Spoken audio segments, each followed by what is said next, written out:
The Evolution of the World. Heaven Letter Number 4926. May 21, 2014.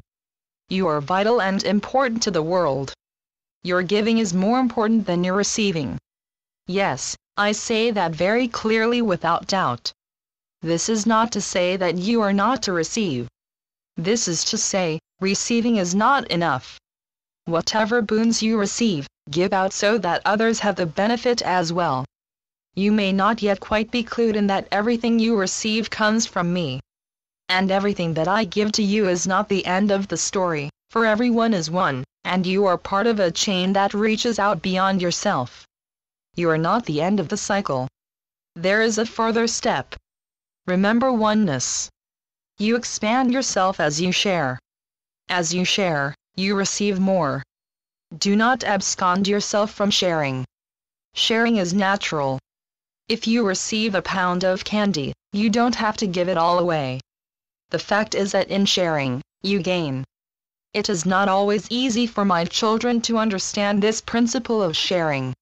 You may think of sharing as subtracting and having less. Sharing is the next step of gaining. Giving is gain, not loss. Sharing and giving expand you. The purpose of life is expansion. When you receive a blessing, you are elevated. When you have sought and you have found, the elation is not meant for you alone. What you receive, you are to give. Receiving is not the end of the matter. Do you not know that you are a chain in the evolution of the world? Are you alive or not? Be alive to love. The sun shines for all. You are to be like the sun and radiate to all. To reap the most, beloveds, you are to give.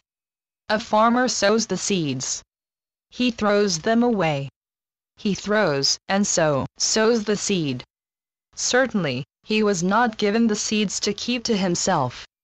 And when the seeds grow and produce their own seeds, there is more and more to share. Let go of the idea that whatever is given to you alone. You are not to be little Jack Horner who sat in the corner eating his Christmas pie, pulling out a plum and saying, "What a good boy am I." If you have not yet acquainted yourself with the flavor of giving, acquaint yourself with it now. Beloveds, your giving is the foundation of the world. If you have $10, give $1 to someone else. Do not wait until you have $10 million. When you wait, you teach miserliness. When you give, you teach love. I am your source. I give to you so you give a return to others as well.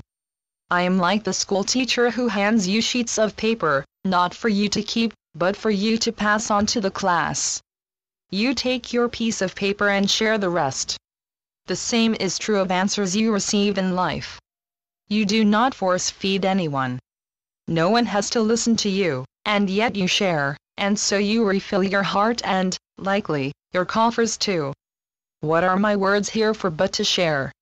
What did the great spiritual ones do? None of them had the thought, "Oh, well, I am complete. I have the answers." They completed themselves by sharing what I had given to them. I am the giver, and you are designed to be a giver as well. This doesn't mean you corner everyone like the ancient mariner who passed on his story to rid himself of his guilt. Your need is to give because you are meant to be a giver always. Until you give, you are a taker, beloveds. Uphold the universe, beloveds. Uphold. Channeled by Gloria Wendroff. heavenletters.org